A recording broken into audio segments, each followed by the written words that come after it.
ao nosso curso de escatologia. Depois nós vamos falar mais detalhes a respeito do que vem a ser isso. Mas na verdade, o que acontece?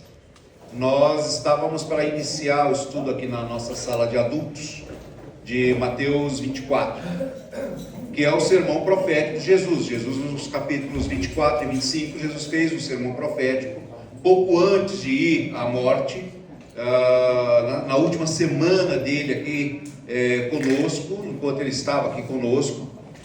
E nesse sermão profético ele explica os eventos que viriam a acontecer. E nesse dia, quando eu estava dando introdução a esse tema, nós percebemos que o conhecimento das pessoas ainda estava muito fragmentado com relação ao que viria, ao que vem, a como funciona, ao que Deus tem planejado para nós. Havia muito ruído, muita informação de muito lado e pouca certeza, pouca convicção a respeito disso. Diante dessa realidade, nós decidimos aqui, pastor, que seria importante nós termos um fio da meada, uma linha mestra, um pensamento único, um estudo bíblico sério, profundo sobre as últimas coisas, sobre o que vem, para que a gente não fique no achismo, para que a gente não fique no mas como é que será que é, e ouvindo várias informações, especialmente na internet. Se você colocar no YouTube, você colocar lá últimas coisas, gente, vocês vão ouvir de tudo, assim, impressionante, e pouca Bíblia. Esse é o ponto também. Vocês vão ouvir muita coisa, muito chute e pouca Bíblia. E mesmo os que usam Bíblia, torcem o texto, colocam o texto fora de contexto, pegam textos do Apocalipse e dizem que está acontecendo agora. Eu vi gente ligando os cavaleiros do Apocalipse com a abertura das Olimpíadas. Sério, gente. Ou seja, não, tá? Não. E diante disso, eu fiquei muito contente, porque esse é um tema que eu estudo já há muitos e muitos anos. E foi o primeiro tema bíblico que eu realmente me aprofundei, foi a questão escatológica. Eu sempre tive muita curiosidade de saber o que Deus tinha preparado para nós. Então, tenho estudado isso já desde a minha conversão, lá nos idos do Jardim Irajá, né? Século passado. Não, eu me converti nesse século, cara. Eu sou milênio.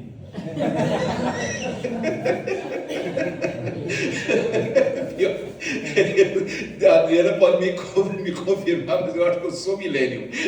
Eu me converti depois de muito, já bem velho, já. Então, eu me converti, eu tinha 37, 38 já, quando me converti. Eu gostei, eu é cabeçadora, né? A cabeção dá isso, tá? Mas antes de começarmos, então, eu gostaria primeiro de agradecer a Ariane ali, ó, a menininha lá no fundo. Ela fez um capricho maravilhoso, tá? Ela pegou aqui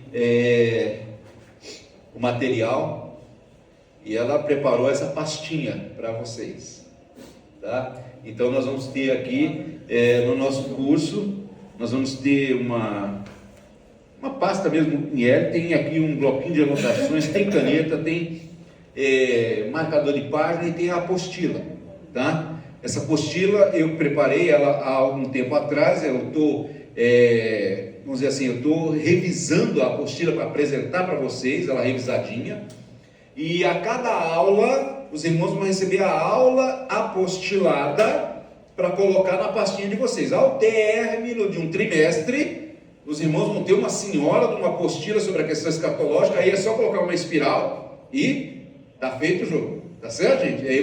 Na última aula eu dou a capa. Tá certo? Por enquanto vai ficar sem capa. Então, olha, me ajuda, filha, distribui E eu acho que faltou fé, viu? Tá vendo? Eu falei que era 50. Ela falou que era para fazer 50, eu pedi para fazer 30. Aí ela fala, agora ela vai me acusar de falta de fé.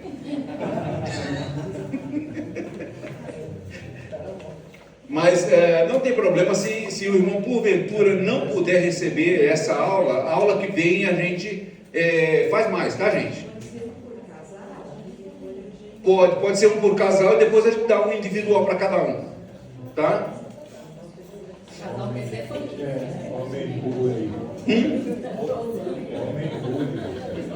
Por quê? O café, é verdade. É um homem bully, né? Já foi? Ainda tem mais aqui. Não, mas dá para dar passarinho? A gente se falta.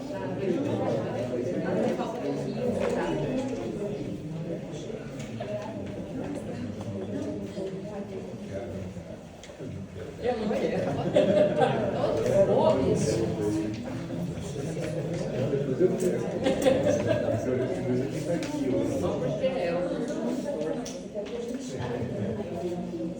Prontinho. Que maravilha. Todo mundo com a apostila na mão? Então, eu preparei também slides, tá?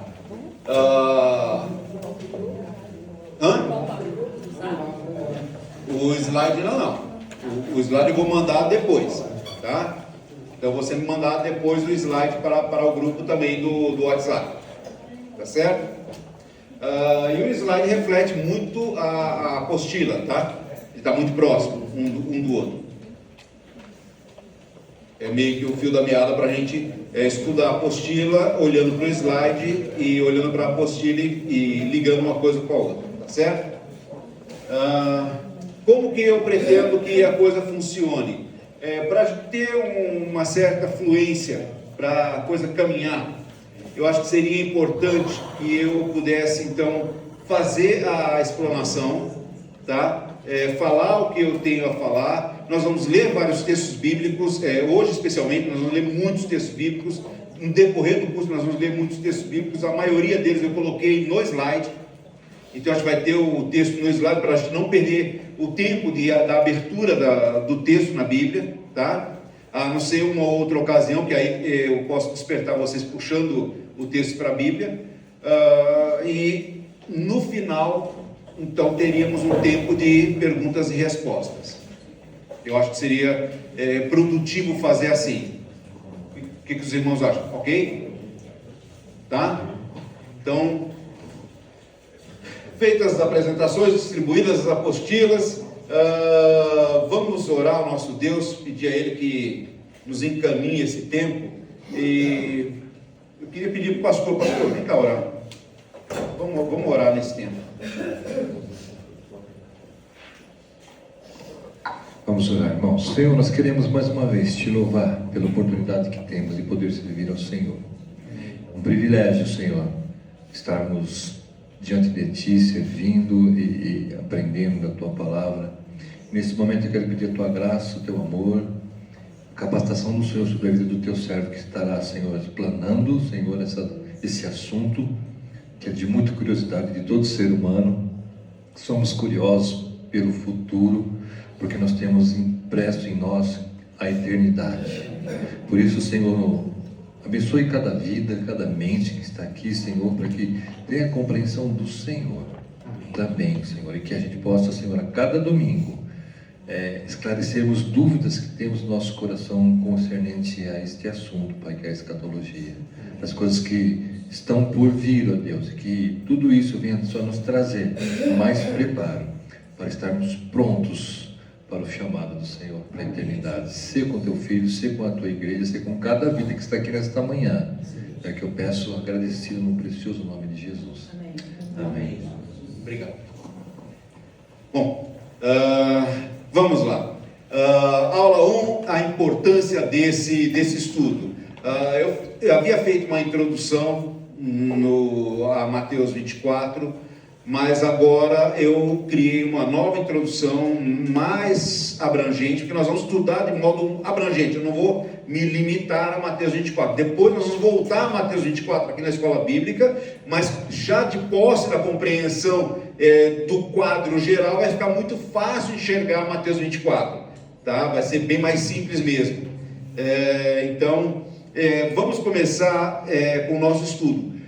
Lembrando, esse estudo é um estudo a nível de seminário, tá? O qual eu simplifiquei para a gente poder trazer aqui na escola bíblica, tá? Então esse é um estudo de nível de seminário, tá bom? A importância desse estudo: primeiro vamos entender o que vem a ser escatologia. Queridos, escatologia tem a ver com você ligar a palavra de finalização, escatos, que seria as últimas coisas, com a palavra logia, que é estudo das últimas coisas. Isso tem distinção entre o estudo teológico e o estudo médico, tá? A escatologia a nível médico trata dos rejeitos humanos, dos restos do fluxo alimentar. Essa é a escatologia. Temos médicos, temos teológicos. Escatologia tem a ver com o estudo daquilo que ainda vem, do que ainda falta, do restante ainda das coisas. E a escatologia, ela se divide basicamente em duas escatologias, vamos dizer assim. Uma é a escatologia pessoal, é o que acontece com você. Por exemplo, você morre hoje, o que acontece? Vai para a casa do pai? Certeza?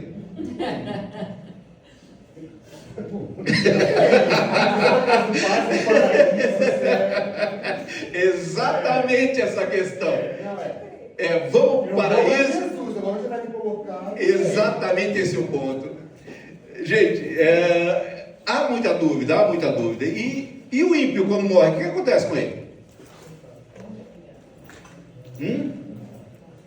Vem lá aquela figura de capuz preto, né? Com a foice na mão, né? E leva lá o ímpio. Ele vai para a casa do pai dele. O pai dele. E aí ele vai ficar lá com e aí ele vai ficar lá com o diabo. É isso? Não, né, gente? Não. Detalhe, ele não vai estar com o pai dele, não vai estar com o diabo. Se quiser ser um filho do diabo, não vai estar com o diabo, porque o diabo está aqui. Ele vai estar lá. E outro detalhe: o inferno, meus queridos, é de Deus, não é do diabo. Ai, pastor,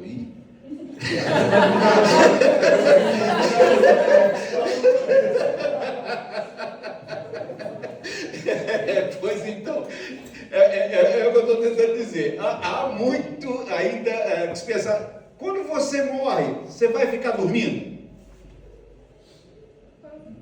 Não. O Bruno vai.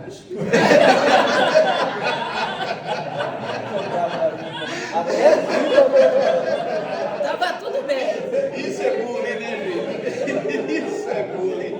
Me acharam. Porque tem gente que acha que vai estar dormindo. Dorme. Tem gente que inclusive acha que vai estar dormindo junto com o corpo na sepultura. Daí sepulta num lugar bonito, para a pessoa ficar lá, pelo menos, e ter uma visão bacana de onde está o corpo dela.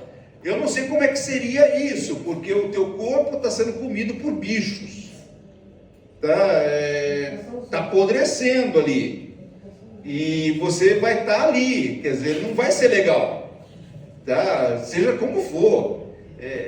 Mas pior é o destino de fato do ímpio. Muito pior do que estar ali. E é algo que a gente precisa entender. Ou seja, a escatologia pessoal. O que acontece contigo? Onde você vai? Então, é algo a pensar. A outra escatologia é a escatologia geral. O que é a escatologia geral? É o que acontece com o universo, com todas as outras coisas. O que vai acontecer com esse planeta? Nós vamos ficar morando aqui, os 144 mil? É isso? É? Não, né? Não vai funcionar exatamente desse jeito, né? Não vai, apesar de ter um bocado de gente que acha que sim, que vai. Não vai não, tá? Não vai ser assim. As coisas não serão assim. Aliás, esse planeta, eu já posso adiantar, vou dar um spoiler, vai desaparecer, viu? Não vai sobrar nada disso aqui. Todos os elementos se fundirão. Tudo vai ser destruído. Não vai sobrar nem lembrança disso aqui. Nada desse universo. Não do planeta, do universo. Deus vai acabar com os céus e com a terra. E vai fazer novos céus e nova terra. Então ele vai fazer um universo novo e um planeta novo. E uma coisa que eu descobri é que nesse planeta novo não tem mar, gente. Não tem mar. Não vai ter. Vai ter alguma outra coisa diferente, sei lá, como é que vai ser. Bom, Deus é imaginativo. Dá para ver pela criação que ele fez aqui, que Deus tem bastante imaginação. Então, eu aguardo muito para saber como é que vai ser essa nova terra. Vai ser um negócio muito legal. A certeza que a gente tem vai ser melhor, né? Vai ser melhor que esse, a certeza de... Infinitamente melhor, certamente. Primeiro porque habita a justiça. E depois, esse nosso planeta está todo quebrado. Mostrando as entranhas. Tá? Basta ver os Andes aí, as entranhas do planeta saindo para fora.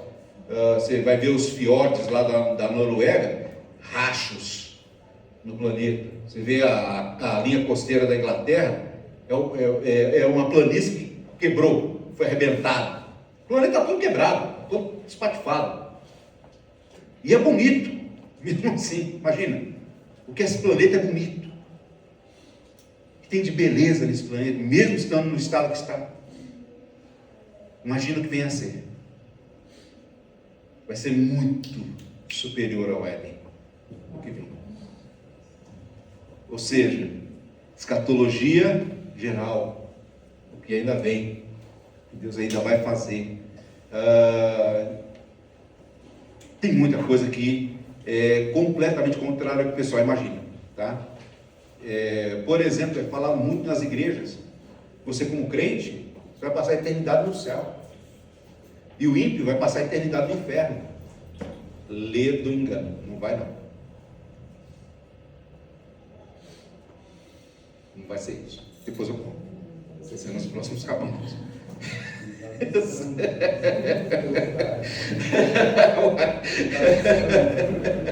Ou seja, gente,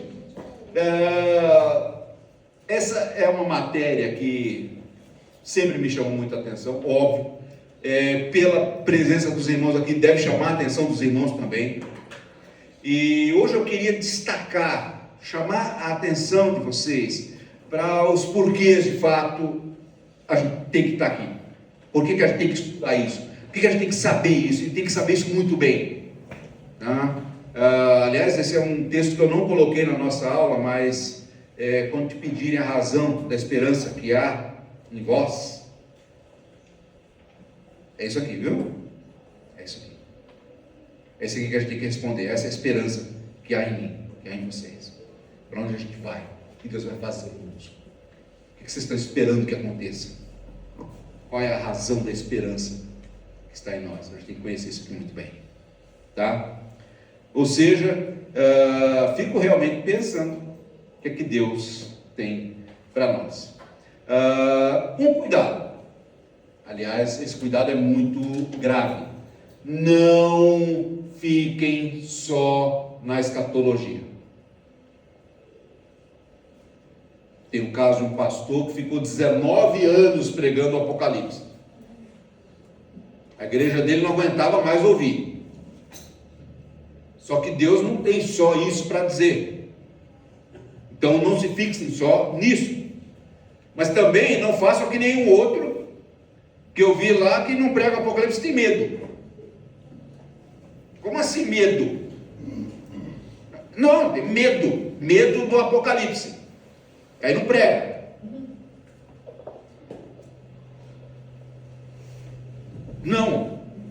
está em algum ponto entre uma coisa e outra, né? Amém? Vamos ali. Vamos trabalhar isso daí, tá? E esse texto me chama realmente muita atenção, tá? 1 Tessalonicenses 4, do 13, aí eu coloquei só o 13 e o 18, tá? Mas abra a tua Bíblia, vamos ler do 13 ao 18, na apostila também está do 13 ao 18, se você quiser olhar na apostila, eu coloquei na apostila o texto completo, tá? Comecei na página 2 da apostila.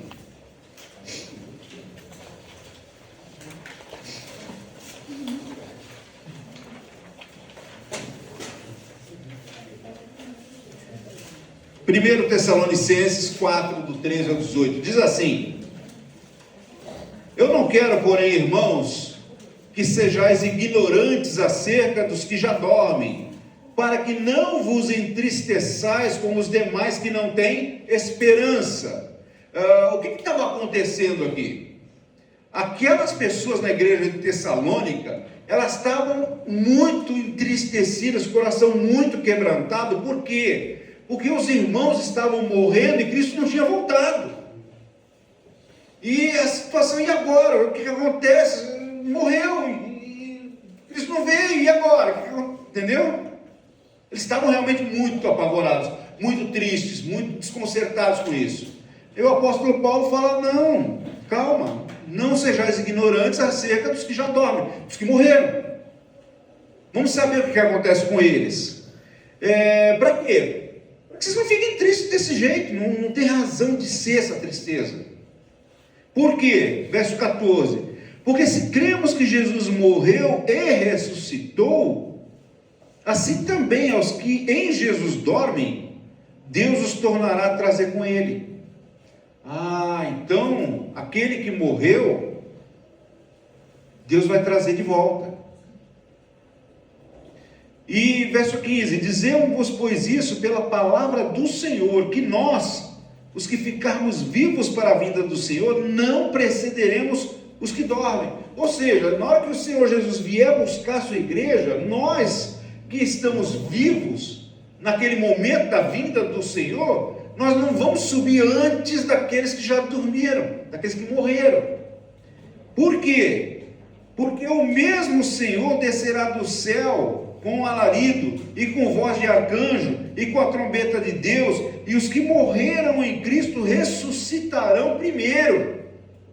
Então todo mundo que morreu em Cristo ressuscita nessa hora, no momento que Cristo vier buscar a sua igreja. E aqui a gente vai ter que entender, porque a gente não tem uma ressurreição, não ressuscita todo mundo ao mesmo tempo, tá? A gente tem vários momentos de ressurreição, e a gente tem dois processos de ressurreição distintos. Tem um primeiro processo e um segundo processo de ressurreição. E esse aqui é parte do primeiro processo de ressurreição, que começou lá com o Senhor Jesus. Depois a gente vai ver isso aí com detalhes, tá? Então, depois nós, os que ficarmos vivos, seremos arrebatados juntamente com eles nas nuvens, a encontrar o Senhor nos ares, e assim estaremos sempre com o Senhor. Interessante. Aí, olha lá, estaremos sempre com o Senhor, não necessariamente na casa dele. Onde que a gente vai estar, a gente vai descobrir, tá? Mas com o Senhor. Agora, olha que interessante aqui. Eu já vi muita gente chegar, evangélicos, dizendo: não vai ter arrebatamento não. Esse negócio de arrebatamento é coisa de uma linha de pensamento teológico, e não vai ter, na verdade não vai ter. Mas aí eu falo: e o que eu faço com esse texto, né? Porque está escrito aqui dizendo que vai ter. Aí nós seremos arrebatados, vai ter, o arrebatamento vai ter. Como assim? Então diz que não vai. Percebe? É esse tipo de confusão que a gente precisa dirimir, se eliminar de vez. E nós, então, seremos arrebatados e vamos encontrar com o Senhor aonde? Nos ares. Então quer dizer que Cristo vem buscar a igreja e ele não pisa na terra? Cristo vem buscar a igreja Nas nuvens. Todo mundo vai ressuscitar, vai para as nuvens, e nós seremos arrebatados, seremos levados às nuvens. Cristo não bota os pés na terra essa hora. Ah, mas aí não, como é que pode? Você está falando que Cristo veio buscar a igreja e ele não vai pisar aqui na terra? Não sou eu que estou falando, o apóstolo Paulo está dizendo. Não é a vinda dele. Não é a vinda dele, por que a vinda de Cristo não é um evento? A vinda de Cristo é um processo, tá certo? E a vinda de Cristo começou quando? No momento que ele ascendeu aos céus, os anjos chegaram e falaram que vocês estão olhando aí, para cima, que aquele que subiu, ele vai descer, vai voltar. Então a vinda de Cristo, o processo da vinda de Cristo começou lá, na hora que ele foi assunto aos céus.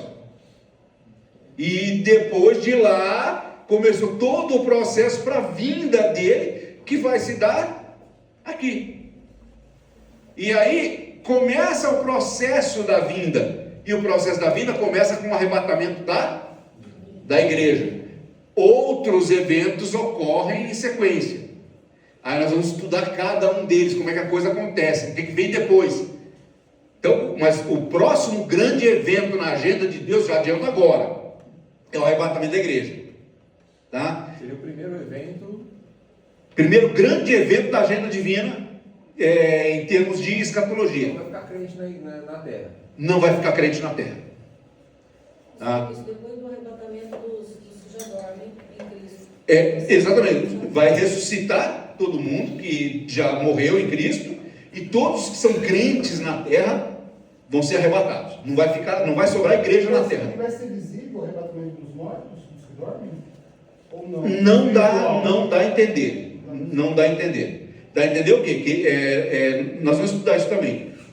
Nós vamos ter o corpo transformado, vai ser um abrir e fechar de olhos, e nós vamos deixar de estar mortos e vamos ressuscitar com o corpo glorificado nas nuvens, nos ares, tá? Um abrir e fechar de olhos. Então vai ser um negócio muito rápido, e eu não sei exatamente se esse abrir e fechar de olhos será visível a quem está fora, a quem está vendo acontecer. O arrebatamento das pessoas também dá a entender isso, que é um abrir e fechar de olhos, é muito rápido. Então Jesus também, na hora que ele está no sermão do profético, ele diz que um está no campo e um será levado, o outro vai ficar. Então a ideia é o quê? Vou imaginar, você é salvo, tem uma outra pessoa que não é, você será levado e ela fica. Mas assim, tipo um abrir e fechar de olhos mesmo, instantâneo. Tá? Essa é a ideia da Bíblia. Quer dizer, não vai ser um processo assim de vamos subindo, não, é abrir e fechar de olhos, tá? Tchau! Tchau, gente, não vai ser isso.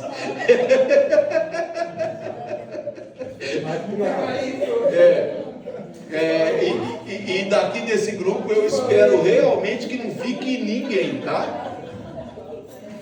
Eu não gostaria de ver ninguém daqui ficando, não. Porque o que vai acontecer é que vocês vão ver um monte de roupa sumir aqui, a roupa fica, né? Que vai ser vestido de linho branco, né? Não, vai ser vestido de linho branco. Vamos receber vestes brancas.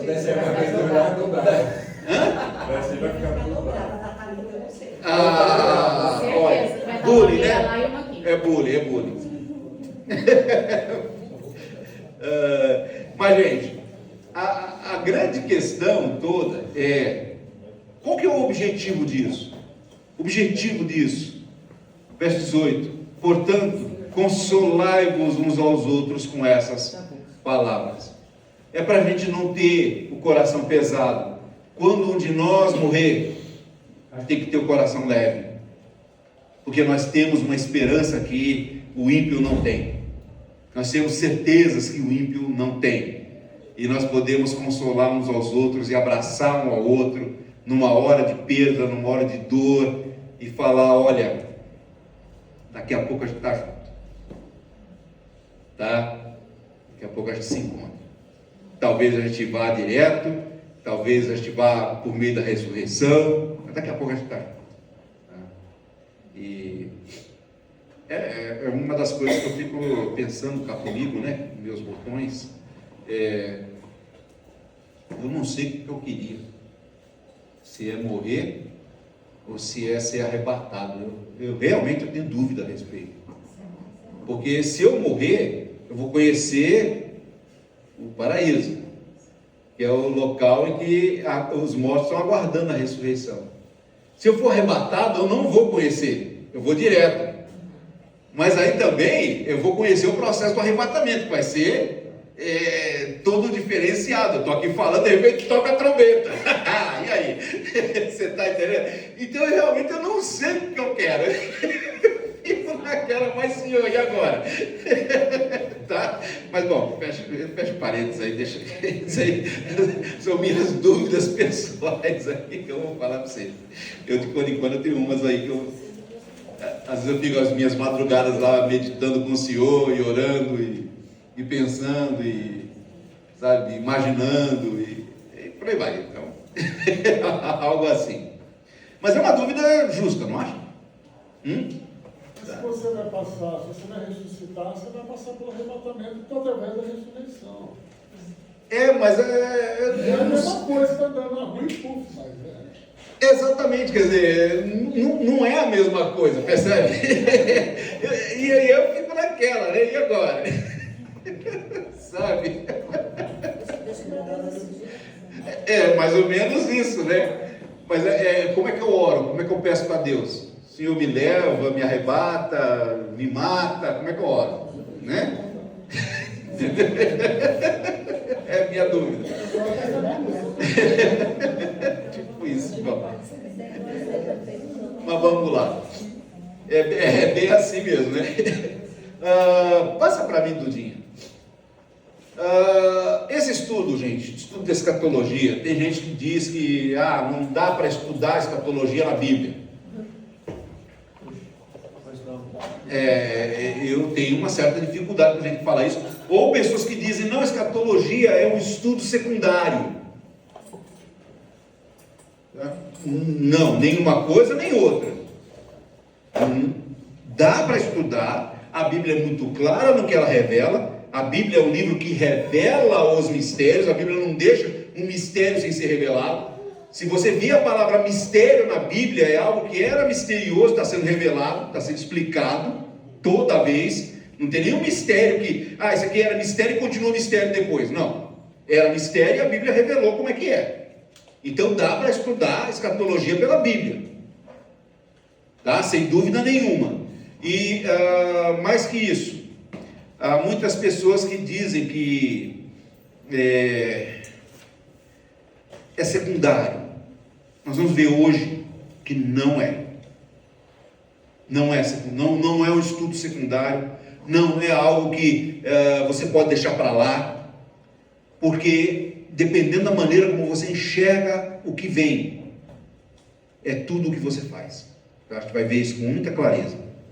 E é um estudo que é proeminente nas Escrituras. No Antigo Testamento, gente, você tem lá, por exemplo, passe para mim, Gênesis 3,15, tá? Vamos lá no comecinho, é o primeiro texto escatológico da Bíblia, está em Gênesis.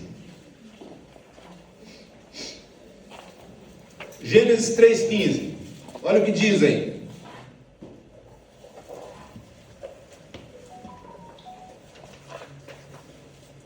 Todos acharam? Não está na apostila, é na Bíblia. Diz assim, e porém inimizade entre ti, isso é Deus falando com a serpente, tá certo? E porém inimizade entre ti, ô serpente, e a mulher, e entre a tua semente, a semente da serpente, e a sua semente, a semente da mulher, esta te ferirá a cabeça, e tu lhe ferirás o calcanhar. Qual que é a semente da mulher? O óvulo, né? Semente da mulher não é óvulo? E aí, um óvulo que se desenvolve a ponto de ferir a cabeça da serpente, como é isso? Um nascimento virginal, né? Só tem o óvulo presente, não tem a semente do homem. Só tem a semente da mulher. Quem é? De quem que está falando aqui? Está falando de Jesus, gente. Tá? Gênesis 3,15 fala de Jesus, aponta para o filho que vai nascer a partir do óvulo da mulher, da semente da mulher, sendo homem, portanto, plenamente homem, e sem a participação masculina, porque quem vai gerar é o Espírito Santo, então ele vai ser 100% Deus. Gênesis 3,15, já começa aqui o apontamento escatológico. Por quê? Porque essa semente da mulher, que é Jesus, vai ferir a cabeça da serpente, vai esmagar a cabeça da serpente. E isso é algo que ainda não aconteceu, ainda vai acontecer. Essa promessa aqui ainda vai acontecer, tá? A serpente está tentando mordiscar o calcanhar daquele que vai pisar a cabeça dela. A semente da serpente é o pecado?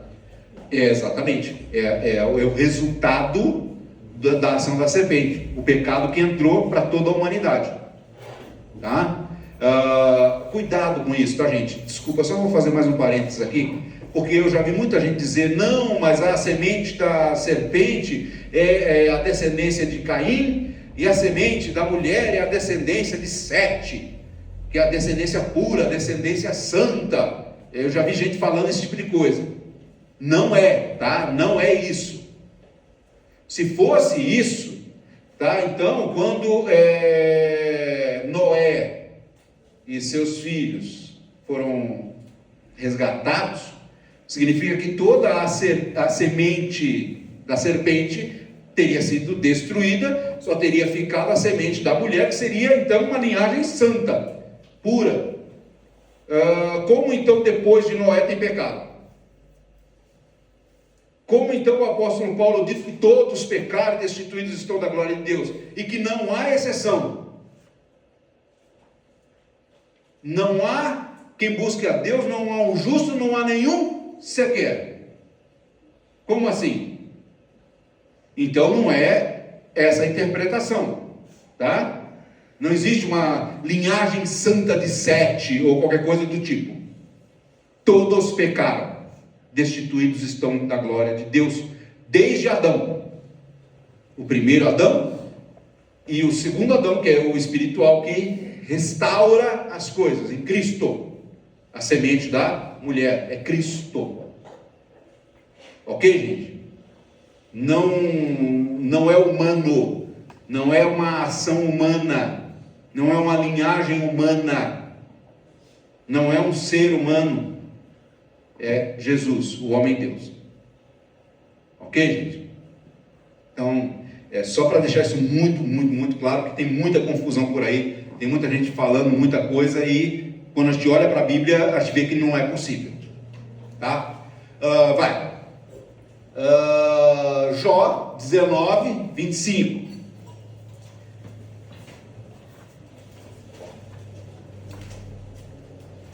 Jó é logo antes dos Salmos, tá, gente?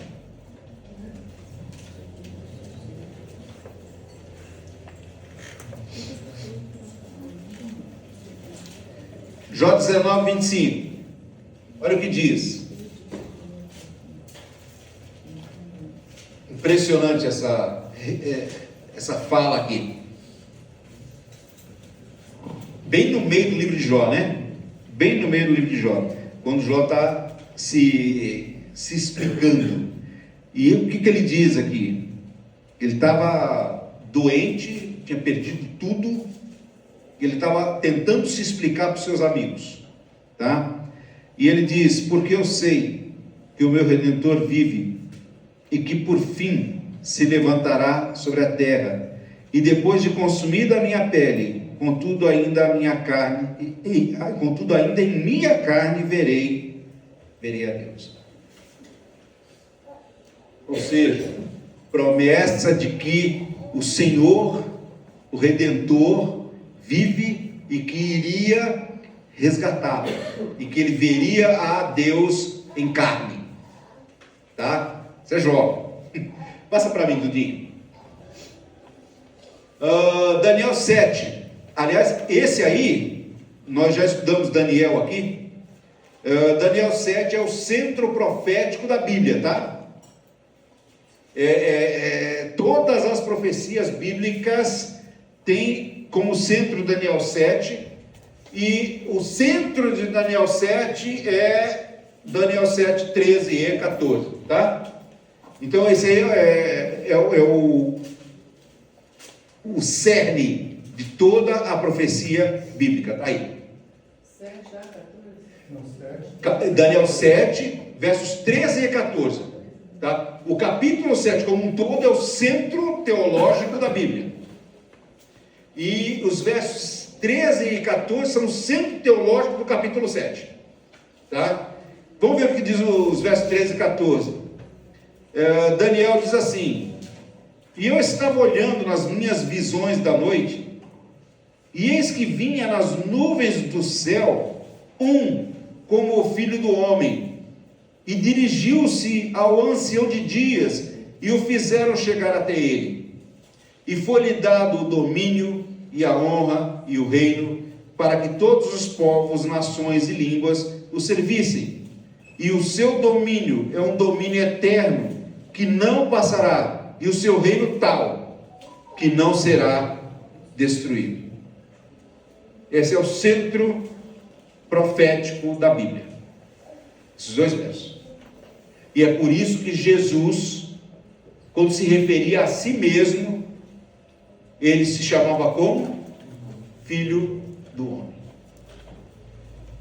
Jesus se dizer filho do homem não é algo humano, ele não está se dizendo humano. Quando Jesus se diz filho do homem, ele está se referindo a esse texto, ele está dizendo: eu sou o filho do homem que Daniel citou. É isso que ele está dizendo, ele está dizendo que ele é Deus. Por quê? Porque a esse filho do homem, ele foi até o ancião de dias, uma referência a Deus, e foi-lhe dado o domínio e a honra e o reino, e todos os povos e línguas e nações o servirão, e o domínio dele será eterno, e o reino dele não passa. É isso. Isso aqui é o centro profético da Bíblia, tá? Isso aqui. É bem legal. Passa para mim. E, por fim, pensando aqui no Antigo Testamento, vamos para Zacarias 14.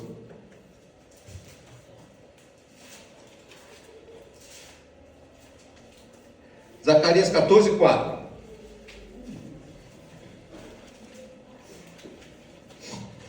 E aí você já vai ter um outro momento, tá? Registrado aqui. Diz assim: e naquele dia, é o dia do Senhor, tá? Naquele dia, o dia do Senhor está referido no verso 1. Mas aí, naquele dia, estarão os seus pés sobre o Monte das Oliveiras, que está defronte de Jerusalém para o oriente, e o Monte das Oliveiras será fendido pelo meio, para o oriente e para o ocidente, e haverá um vale muito grande, e metade do monte se apartará para o norte, a outra metade para o sul, e fugireis pelo vale dos meus montes, pois o vale dos meus montes chegará até Azel, e fugireis assim como fugis de diante do terremoto nos dias de Uzias, rei de Judá. E então virá o Senhor meu Deus e todos os santos contigo. Tá? Ou seja, vai ter um momento sim, em que Jesus vai colocar os pés aqui na terra, e vai ser em cima do Monte das Oliveiras, e na hora que ele colocar os pés em cima do Monte das Oliveiras, esse monte vai se fender, vai se partir ao meio, vai haver medo geral na humanidade, em toda ela, tá? E nesse momento, quem vem com Jesus? Todos os seus santos. Quem são? Nós, gente. Nós já vamos ter ido, vamos ser passado por um processo lá, e aí a gente volta. A gente volta aqui, tá? Nesse ponto. É bem interessante, não é não? E aí a gente vai ver detalhes de como que isso vai ser show de bola, tá? E Jesus vem num cavalo, né? Vai ser. O pessoal que sabe, né? Eu brinco bastante que depois de passar todo o processo, né? Depois que a gente estiver lá no milênio, coisa tranquila assim, eu vou pedir para Jesus para não acabar dele. É legal que o cristão colocar na lata, né? Eu voltarei. Algo assim. I'll be back, né? Bom, passa para mim. No caso do Novo Testamento, gente, é interessante a gente pensar. Não tem profecia no Novo Testamento, né? Passa. A cada 25 versos do Novo Testamento, um é profético. Dá para ter uma ideia desse negócio? A cada 25 versos do Novo Testamento, um é profético. Como que não tem profecia no Novo? Tem muita profecia. Passa para mim, Tudinho. Tem capítulos inteiros, ou quase inteiros. O capítulo de Mateus 10 é quase o capítulo todo profético. Passa. Nós temos capítulos que são de fato inteiros proféticos. Mateus 24, 25, Marcos 13, Lucas 21. Tem 1 Coríntios 15, que é um capítulo inteiro, profecia. Tá? E tem livros inteiros que são proféticos no Novo Testamento. Você pega lá 1 e 2 Tessalonicenses. Você tem o Apocalipse, gente. Como assim? Um dos maiores livros do Novo Testamento. Sabe? Não tem profecia no Novo Testamento. Se você não quiser ver, tem sim. É que tem gente que olha a profecia e fala, não, isso é só para a gente espiritualizar, são mitos e lendas, né? Então a Bíblia estaria crivada de mitos e lendas que não seriam verdade. E eu tenho uma dificuldade gigante com isso mesmo. Até porque é o óbvio, né? Se você olha para as profecias do Antigo Testamento que já se cumpriram, olha para elas. Todas, sem exceção, se cumpriram no detalhe, literalmente, ao pé da letra. Cada detalhe se cumpriu. Quando você vê, por exemplo, a descrição da crucificação de Jesus, até os soldados repartindo as roupas de Jesus estão detalhados como profecia, lá no Antigo Testamento. Até isso, pra vocês terem ideia, o nível de detalhe é que chega. E aí eu fico pensando, não, mas as profecias que ainda faltam, não, essas aí são espirituais, isso é mito, isso não vai acontecer. Gente, não, né? É óbvio que vai acontecer exatamente como está dito que vai acontecer. Quem tem ouvidos para ouvir, ouça, ok? Esse é o ponto. Quem não quer ouvir, aí bom. Passa para mim, Dudinho. Outra coisa, nós temos que entender os propósitos de Deus. Qual é o propósito de Deus para a tua vida? Eu tenho que ficar rico, né? Não é esse? Bom propósito? Pastor vai orar por mim? Não vai acontecer, né? Exceto o Vitor vai comprar a Ferrari. Olha lá. Vai chegar numa Ferrari vermelha conversível aqui na porta da igreja. Já imaginou? Aí sim, né?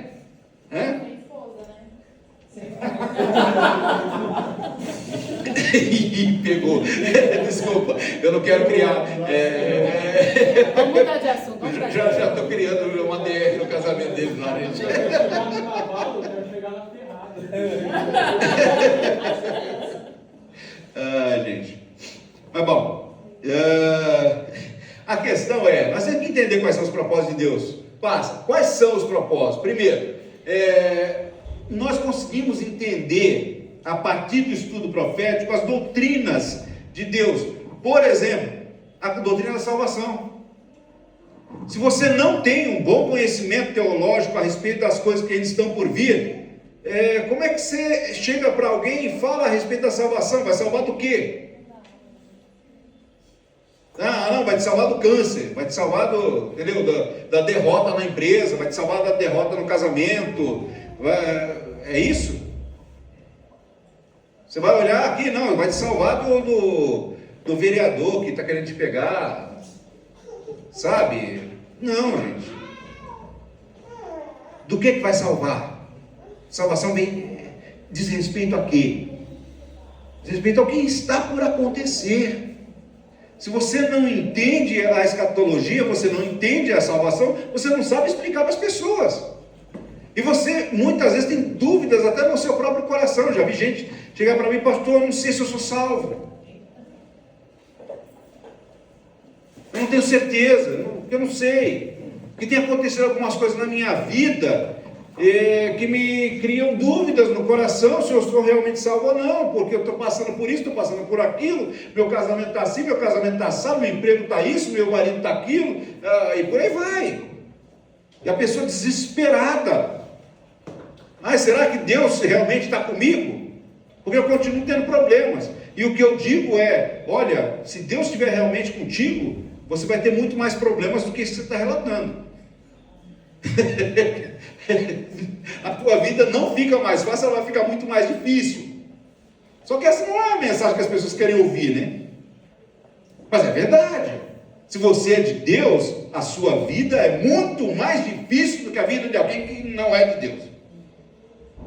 A tua luta é muito mais árdua, tudo que você quer fazer é mais complicado, tudo. Só que na hora que você chega no fim do dia, que você coloca a cabecinha no travesseiro, você fala assim, obrigado porque o Senhor me salvou. E você dorme. Tá? Eu durmo que nem bebê, porque eu sou do Senhor. Amém? Certo? Percebe? Pode estar o mundo caindo na minha volta. Não faz diferença nenhuma. Porque eu sei o que vem. E isso é, uau. É o salmo que a gente viu quarta-feira. Exatamente o salmo que a gente viu na quarta-feira. Salmos 4:8. Exatamente. Aliás, nós estamos estudando salmos nas quartas-feiras, tá, gente? Venham porque tá jóia o negócio. Tá? O pastor tá mandando ver aí, ó. Tá show de bola. Tivemos no quarta-feira aqui, foi exatamente isso, foi esse tema. E que maravilha, não é não? Que maravilha. Bom, passa para nós. Nós conseguimos entender também algumas tipologias. Como assim tipologia? Muita coisa que a gente vê no Antigo Testamento é um símbolo que indica alguma coisa maior, mais profunda, tá? Por exemplo, o casamento lá de Isaac e de Rebeca tipifica o envolvimento do Espírito para trazer a igreja para as bodas do filho. Percebe? Depois vocês leem a história, vocês vão ver como liga uma coisa com a outra. Na hora que a gente começar a estudar realmente a questão das bodas do cordeiro, vocês vão ver como liga uma coisa com a outra. Na hora que a gente começa a estudar isso, você fala, tá. Da mesma maneira, gente, que o sacrifício de Isaac, que foi requerido de Abraão, tá?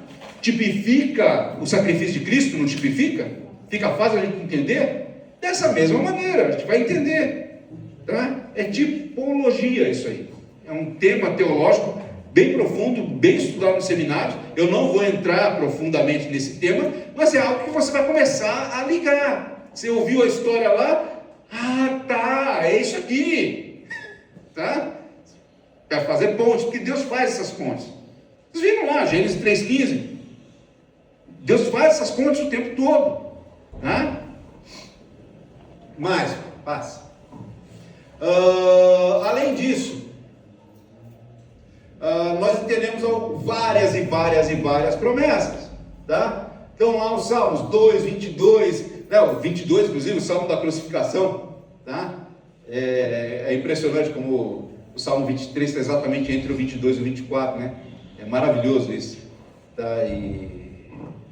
Bom, depois vocês leem os 3 Salmos em sequência, vocês vão entender o que eu estou falando, tá? É que não dá para tratar disso agora, mas Salmo 24, Salmo 25, o Salmo 45, o 72, o 89, o 110, por aí vai, tá? Promessas maravilhosas, promessas importantes. Aliás, quando você começa a estudar as promessas, você vai ver que todas elas estão ligadas com o que está por vir. Mas nós entendemos porque o Filho do Homem virá na glória do Pai, tá? Com seus anjos, com seus santos, tá? E vai dar a cada um segundo as suas obras. Ah, tá, então nós seremos julgados? Não, eu sou a igreja do Senhor, não vou ser julgado nada. Não é? Se é a igreja do Senhor, você vai ser julgado ou não? E agora? Boa pergunta, não é? Não seremos condenados. Mas a briga vai ser feia. Nós vamos ver, a gente vai chegar lá. Passa mais aí. Acho que interessante, acho que eu errei na hora de colocar. Passa mais um, é isso. Vai, mais um. Eu acho que eu coloquei fora de ordem, tá? Primeiro que nos incentiva para a santidade. 1 João 3, tá certo? Ou seja, na hora que a gente pensa no que está por vir, a gente é incentivado a ser santo, tá? E outra, a gente entende o que acontece na hora da ceia. Vocês estão vendo aqui esse vasinho? Esse vasinho aqui, ó. É um vasinho que tem aqui uma uvinha e tal, é usado para enfeitar a mesa da ceia, né? Do Senhor. Pão e vinho, tá? Qual é a fala da gente? Porque todas as vezes que comeres esse pão e beberes esse cálice, anunciais a morte do Senhor até que venha, tá? Entendeu? Eu pedi para ela deixar o vaso aqui porque eu ia usar. Tá? Mas essa é a ideia. Na hora que a gente percebe o que está por vir, você dobra o seu joelho na hora da ceia e você agradece de uma maneira diferenciada. Se você ainda tem dúvidas a respeito do que está por vir, você fica meio assim, até que ele venha, tá? Mas como assim? Percebe o que eu estou querendo dizer? Passa para nós, filhinha. Ou seja, isso também é decisivo para o nosso serviço como cristãos, tá? O texto diz assim: quem é, pois, o servo fiel e prudente, e a quem o seu Senhor constituiu sobre os seus servos para dar-lhe sustento a seu tempo? Bem-aventurado aquele servo que o seu Senhor, quando vier, achar fazendo assim. Em verdade vos digo que porá sobre todos os seus bens. Então, se eu servir bem ao meu Senhor, na hora que Ele vier, Ele vai me colocar numa posição, numa função de destaque? Vai ter função então? Vai. Você não vai ficar à toa pela eternidade afora, ouvindo o anjo fazendo belengue na harpa. Tá? Não vai acontecer, não é isso. Tá? Ia ser muito chato, gente, misericórdia. Branco, tem muito de nuvem, eles dizendo blém, sei lá. Gente, eu não ia aguentar, eu adoeci em 3 dias. A aposentadoria não rola. Não esquece, não vai ter isso. Tá? O trabalho não é o castigo, gente. O que é o castigo? É o cansaço do trabalho. Você trabalhar e cansar, esse é o castigo. Trabalhar é bênção, se cansar é o castigo. Então, na eternidade, o que vai acontecer? Você vai ter a bênção do trabalho, só que sem o cansaço. Nós vamos trabalhar sem cansar. Isso vai ser muito legal. Não é não? A gente vai produzir assim, e não cansa, e vai. Entendeu? E louva. Caminha. Gente, vai ser bem legal. Vai ser show.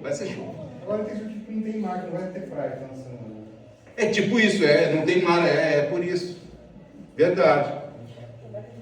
Não vai ter praia, né? Vai ficar à toa lá na praia. Vai. Bom, vamos lá. Passa aí, Pedro. Tá? 1 Coríntios 3. Esse texto é interessante, diz assim: porque ninguém pode pôr outro fundamento além do que já está posto, o qual é Jesus Cristo. E se alguém sobre esse fundamento formar um edifício de ouro, prata, pedras preciosas, madeira, feno, palha, a obra de cada um se manifestará. Então o que você faz vai ser manifesto. Manifesto significa publicado, para todo mundo ver, tá? Publicou, manifesto. Na verdade, o dia a declarará, porque pelo fogo será descoberta. Então você vai passar no fogo, e o fogo provará qual seja a obra de cada um. Se a obra que alguém edificou nessa parte permanecer, aí é ouro, é pedra preciosa, é prata, né? Aí ó, show, tá? Esse receberá galardão. Se a obra de alguém se queimar, ele vai sofrer detrimento, então você vai tomar apito, você vai ser demovido de posição, vai ser rebaixado, tá? Mas o tal será salvo, todavia, como pelo fogo. Então vai chegar um monte de gente lá com o traseiro chamuscado, né?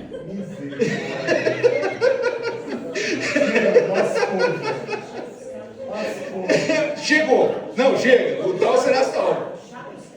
Mas chega chamuscado, mas chega. Fedendo um pouquinho. É mais ou menos isso. Quer dizer, eu oro ao Senhor que de fato a obra que a gente tem feito aqui seja de ouro e prata. Hã? Eu acho que vai. Eu acho que vai queimar a cara. Depois disso, depois de julgado, aí você vai entender a justiça de Deus. Mas que você vai ficar. Vai. Você vai ter a lágrima enxuta do seu olho depois. É no final, não é no começo. Até lá está tudo molhado. Dá de chorar. É tipo isso, tipo assim, mesmo, tá? Se bem que o fogo deve secar a lágrima, né? Não vai passar perto. Vai ser tenso, gente. Bom, passa para mim do livro. E aí, segundo aos Coríntios 6, diz assim: e nós, cooperando também com ele, vos exortamos a que não recebais a graça de Deus em vão, porque diz: ouvite em tempo aceitável e socorrite no dia da salvação, eis aqui agora o tempo aceitável, eis aqui agora o dia da salvação. Ou seja, é agora o dia da salvação, é agora a hora de você evangelizar, é agora a hora de você pregar Cristo. Não é amanhã, é agora, é já, é urgente. E como a gente está vendo aí nos jornais, é muito urgente. Os fins dos tempos, o fim dos tempos começou quando? Quando começou o fim dos tempos, gente? Com a ascensão de Cristo. Cristo subiu aos céus, não é isso? Começou o processo do fim dos tempos. E nós estamos aonde? Nós estamos no fim do processo do fim dos tempos. Nós estamos no fim do fim dos tempos. Ok? Está acabando. Acabando mesmo. E nós vemos todos os sinais. Quando você olhar para a figueira, você vê ela que ela está verdinha e tal, você sabe que chegou o verão, não é isso? Tá? Não, vai não chegar. Não, é agora. Segunda Coríntios 6, 2 está em Tá, mas a gente chega, tá? É que não está exatamente na mesma ordem, tá? Mas chega lá. Mas perceberam a importância? Evangeliza, prega o evangelho. Eu não sei falar, sabe sim. Se você não sabe falar, você não é salvo. Porque se você não consegue explicar com as suas palavras o que Cristo fez por você, você não entendeu o evangelho. Se você não entendeu o evangelho, você não é salvo. É simples. E se você entendeu o evangelho, você sabe dizer o que o evangelho é. Com as suas palavras simples que sejam, mas você sabe explicar. Eu era um pecador, eu me arrependi e coloquei a minha fé em Jesus Cristo, que me salvou. Pronto!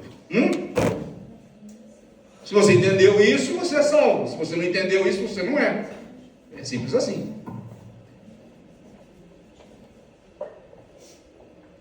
Então não tem esse que diz que não sei evangelizar. Sabe sim. Todos nós sabemos, tá? Todos nós sabemos. Todos nós conseguimos dizer o que Cristo fez por nós. Aquele que é salvo sabe dizer o que Cristo fez por você. Você sabe que diferença Cristo fez na tua vida. Como Ele te mudou o coração, como Ele te mudou quem você é. Como Ele te deu esperança, como Ele te salvou, te resgatou. Cada salvo sabe dizer todas as letras o que foi que aconteceu. Ou não. Ou eu estou enganado. Passa para mim. 2 Coríntios 5, do 7 ao 10, é a resposta daquela pergunta. Porque andamos por fé e não por vista. Mas temos confiança e desejamos antes deixar esse corpo para habitar com o Senhor. Pois que muito desejamos também ser desagradáveis, quer presentes, quer ausentes. Porque todos devemos comparecer ante o tribunal de Cristo, para que cada um receba segundo o que tiver feito por meio do corpo, o bem ou o mal. Ou seja, cada crente, cada um de nós, vai comparecer diante do tribunal de Cristo para ser julgado. E vai ser um julgamento público, porque todas as coisas serão manifestas, ok? Não vai ter como ser diferente disso. Então todos nós vamos comparecer sim. Passa para mim.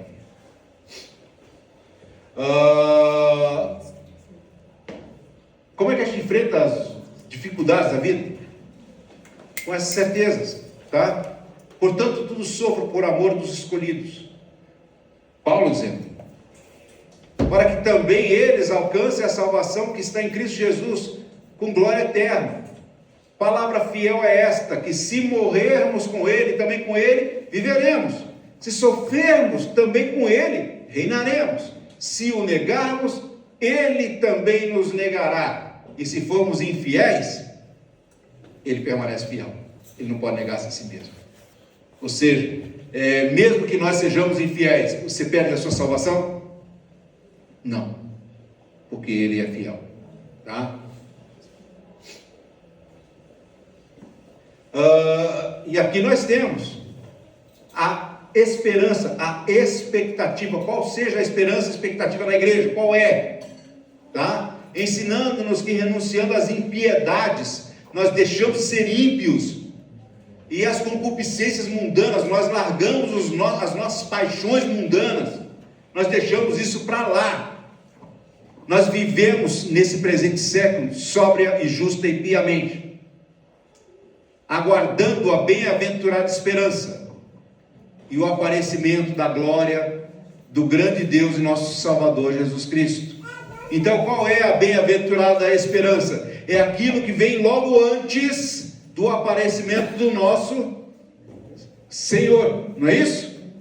A bem-aventurada esperança é algo que acontece logo antes da vinda de Jesus. O que acontece logo antes da vinda de Jesus? Nós acabamos de ver: arrebatamento. Essa é a bem-aventurada esperança. É isso que a igreja tem que estar esperando. É isso que nós temos que esperar todo dia.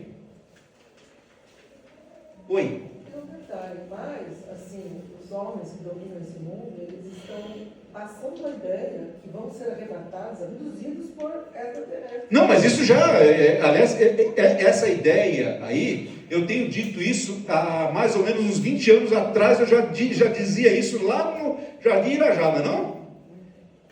Bastante tempo, não é não? Por quê?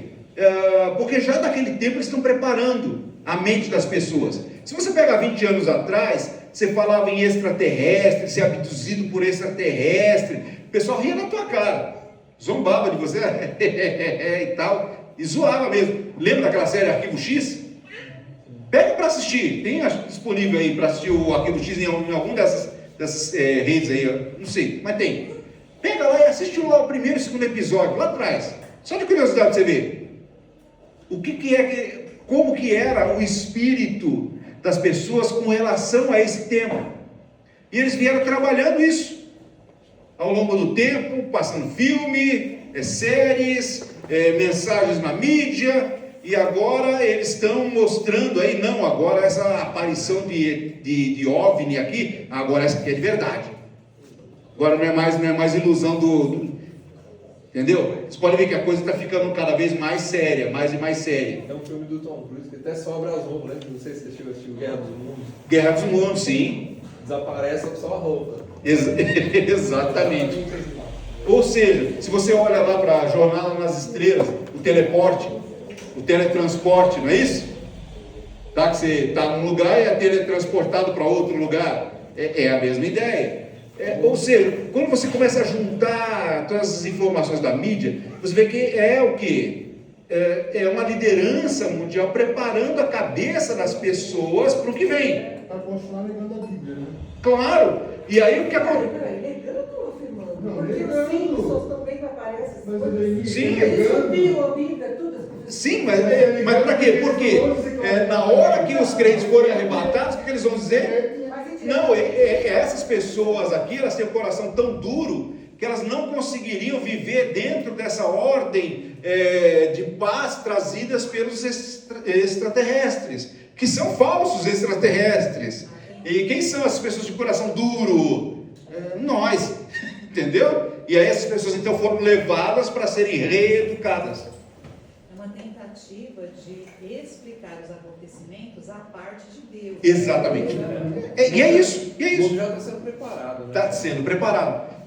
Quando a gente olha para os filmes, para o que eles estão fazendo, o que eles estão dizendo, tá? O mundo está sendo preparado para o que vem. Só uma outra coisa, gente. Já me falaram, não, isso é teoria da conspiração. Tá? Falam, óbvio. E tem uma teoria da conspiração, que tem uma liderança mundial supranacional, que vai além das nações, e que tem poder sobre todas as nações, tem poder sobre as finanças das nações, e a pessoa chega para mim e fala, não, mas isso aí é conversa, isso é teoria da conspiração, você está inventando esse negócio. Eu digo, olha, não estou não. Não, mas então quem que é? Os Illuminati? É a nova ordem mundial? É o Rosa Cruz? Como é que é o outro lá? O Opus Dei? É a maçonaria? Não é nada disso, gente. Não é nada. Quem que está orquestrando a coisa toda? Na mão de quem está a glória e o poder dos reinos do mundo? Na mão de Satanás. Quem é que está orquestrando esse negócio todo? É ele, gente. Não se enganem. O que é dito por aí é a orquestração dele. O plano é dele. Não se enganem. Mas ele confia ainda em Deus, né? Mas é óbvio. Se você pega, por exemplo, a escatologia islâmica, ela é a nossa escatologia virada ao contrário. Exatamente ao contrário. Tem inclusive os 7 anos de tribulação, tem tudo igualzinho. Ele trabalha com sofismo, né? Exato. Só que ela é invertida.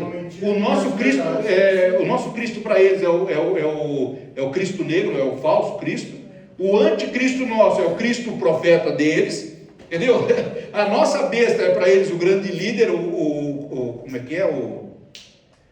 Meu pai, fugiu o nome.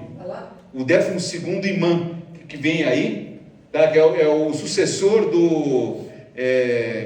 de Muhammad. Não fale Maomé para um muçulmano que vai ficar bravo com você. É Muhammad. Mas é isso, é o Maomé. Tá? Então, tá tudo aí. Tá tudo aí. Tá tudo na cara. Tá? Então, não se deixe enganar. Passa, filhinha. Vamos lá. 1 Pedro, então, diz o quê?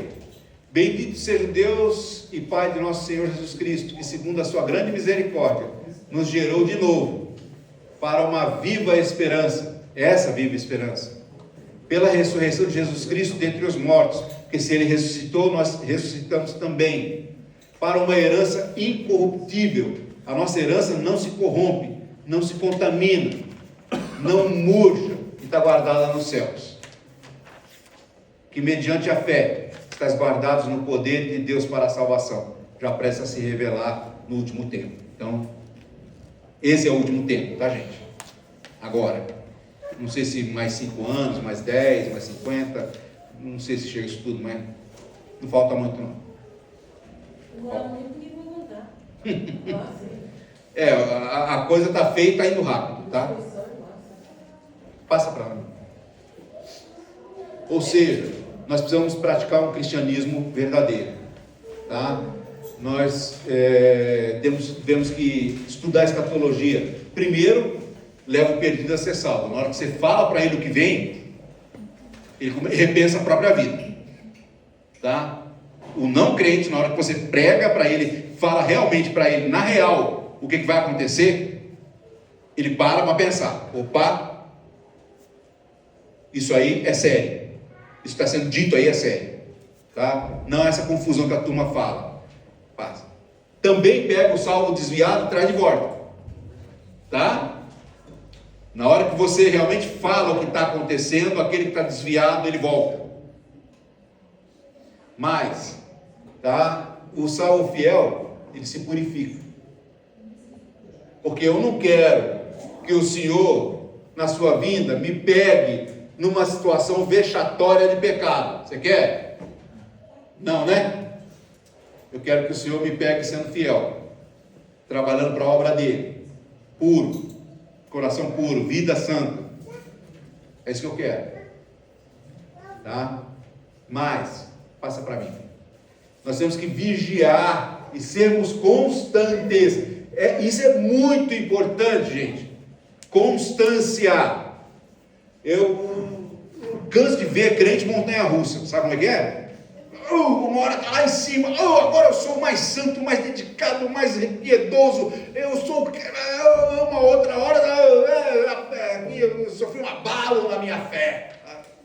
Crente que fala um negócio desse, chega em sei lá o que acontece. Tá? Abalo na fé. Tá? Não. Crente é constante. Tá? Crente é constante. Firme. Vigia. Presta atenção em si e nos que estão à sua volta. Porque você vê que alguém está começando a escorregar, você faz o quê? Pega pela mão e traz. É assim. Tá? Isso é papel de todo o crente. Não vão jogar essa conta nas costas do pastor, não. Tá? Que costumam fazer. O fulano lá está escorregando. Vai lá, pastor. Ela vai começar a apagar incêndio. Tá? Em vez de estar orando, em vez de estar estudando, ela está lá apagando incêndio. Tá? Não. Se você sabe que o fulano está passando dificuldade, você vai lá e ajuda. Tá? Você vai lá orar com a pessoa, você vai lá cuidar da pessoa. Vigia você, para você não cair, e vigia os que estão à sua volta, para você poder ajudar. Vigilância e constância. Permanecer firme na adversidade. Por quê? Porque vem adversidade por aí, vem aflição, vem tribulação, vem provação, vem dureza. E olha, meus queridos, eu estava falando isso ontem lá na festa, né, João? A gente estava conversando lá, a respeito disso. Está manso. Você vai falar que aqui no Brasil acho que tem perseguição? Tem dó. Persegue o que aqui? Não, fulano fez bullying comigo porque eu sou cristão. É sério? E você foi afetado por isso? A sua fé se abalou porque o cara fez bullying por você ser cristão? Deixou de receber 3 likes no Instagram? Para, né? Não, que não. Porque está vivendo na fartura, na abundância. Aqui a gente tem de tudo e muito de tudo. Não falta nada para nós. Mas eu estou com uma dificuldade lá no emprego, porque o fulano lá não gosta de mim. Meu, sério? O nível da tua dificuldade é isso aí? Eu estava comentando, na Idade Média, você falava que era cristão, a turma te queimava. Jogava nos leões? Antes da Idade Média jogava você no leão. Entendeu? Na Idade Média, as mulheres que se declaravam cristãs, elas eram batizadas. Eles penduravam ela de cabeça para baixo pelos pés e mergulhavam no rio. Entendeu? Era assim que fazia com as mulheres. Com os homens era mais legal. Eles amarravam o camarada numa roda de madeira, uma roda grande de madeira, amarravam o cara do lado de fora da roda e rolava aquilo barraco abaixo. Era divertido. Eles tinham bastante imaginação sobre como matar as pessoas, sabe como é? Então, isso é perseguição, tá? Isso é perseguição. Aí é perseguição. Você é cristão, você vai ver a sua família morrer, e depois que a sua família estiver morta, você vai ser morto. Depois de ser bem torturado. Opa! Estamos falando de perseguição. Aqui não tem, gente. Aqui é moleza. Você pode falar do evangelho à vontade. Vontade. Entendeu? Está vivendo tempo aqui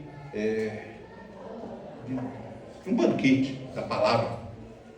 Banquete mesmo. Bíblia à vontade. Quantas vocês quiserem. Eu tive sexta-feira lá lá em Cravinhos pregando, no jantar de paz. Do Dia dos Pais, né? Aí falando só com homens ali. E depois tivemos um jantar, e aí o pastor da igreja lá chegou e falou: olha, eu preciso realmente distribuir Bíblia. Eu falei: olha, tem umas Bíblias lá que estão com um custo barato. Eu consigo uma Bíblia completa, tamanho mais ou menos assim, por R$10, né? Ele falou: então peraí, chamou o tesoureiro, falou: olha, nós precisamos dar um jeito de levantar dinheiro para 400 Bíblias. E ele vai, já deu o processo, daqui a pouco ele vai me ligar, só para dar o pronto. Hoje ele deve estar falando na igreja para levantar o restante das Bíblias que faltam, ele só naquela conversa ali ele já conseguiu 150. Dos homens que estavam ali. E ele vai distribuir Bíblias na cidade.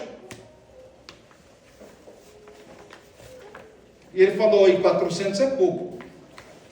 Eu acho que eu tinha que ter feito mais, mas o que vai dar para fazer agora. Percebe o que eu quero dizer? Tá? Tem certos países que não podem fazer isso. Exato.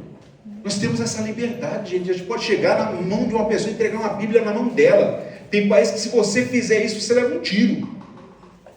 Hoje em dia, tem países que, se você chegar na mão de uma pessoa e entregar uma Bíblia na mão dela, você leva um tiro. Você é morto pela polícia na hora. Tá? Aqui está sossegado. Isso vai mudar? Eu não sei se aqui nesse nosso país muda antes de Cristo vir, tá? Mas o que eu acho que a gente tem que fazer é o quê? Aproveitar essa fartura, essa facilidade para pregar o evangelho ao máximo número de pessoas que a gente puder. No reinado do anticristo vai mudar. A gente vai passar por isso. Só que a gente não vai estar aqui, aí é uma outra conversa. Passa para mim, filhinha. Ou seja, eu quero terminar só deixando essas regras aí. Isso eu vou repetir essas regras na próxima aula também, mas eu quero deixar essas regras agora. Como interpretar a profecia? Primeiro, interpretação literal sempre que possível, ok? Sempre que possível a gente vai interpretar a Bíblia de modo literal. Eu não vou ler os textos todos, porque a gente vai fazer isso aula que vem, tá? Mas esse texto fala a respeito disso. Passa. Também você tem interpretações que são figuradas. Jesus dizendo que ele é uma porta. Jesus estava dizendo que ele é realmente uma porta de madeira com maçaneta, fechadura. Não, é óbvio que não, é uma interpretação figurada, tá? Usando uma figura, uma imagem. Ele não é uma porta, tá? Mais que isso, vai. Sempre olhar contexto. Compara o texto no contexto. Não usa um texto fora do contexto dele, vai dar ruim. Você não vai entender o que está sendo dito. Você tem que colocar o texto no contexto. Vai. Mas, respeito a certas verdades são incontestáveis. Primeiro, Deus mantém a sua palavra. Deus não mente.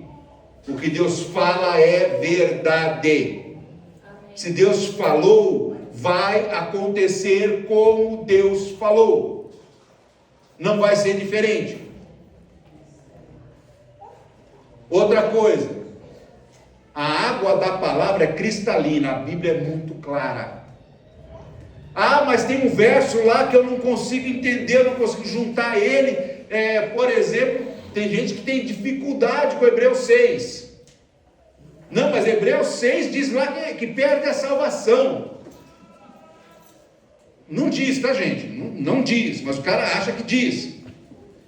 Mas tem um outro texto muito claro, Romanos 8, que fala que nada nos arranca do Senhor, nada nos tira, nos separará do amor de Deus que está em Cristo Jesus nosso Senhor. Mas peraí, qual dos textos está certo? Aquele que diz que separa ou aquele que diz que não separa? Mas tem mais texto, tem lá, tem João 10 também, que Jesus fala que ninguém arrebata as minhas ovelhas da minha mão. Peraí, então, isso está muito claro, não está não? Então o problema está onde? Na minha interpretação de Hebreus 6. Percebe? Porque a Bíblia é muito clara em dizer que você não perde a salvação. E se eu não conseguir entender isso em Hebreus 6, é eu que estou entendendo errado. E eu não coloco em dúvida algo que é claro na Bíblia a partir de algo que eu não entendi. Porque o problema não está na Bíblia, está em mim. Tá certo? Depois a gente pode até ver essa questão de Hebreus 6, aí um belo dia eu prego sobre isso. Mas é isso, a Bíblia é cristalina, tá? É cristalina. Pode passar, acho que termina aí, né? Termina aí. Aula 2. E aí, gente? Aula que vem, então? A morte.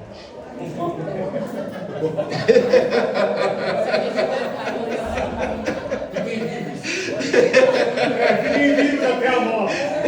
Algo assim. Queridos, Deus os abençoe. Amém. Tá? Espero que tenha sido útil esse tempo.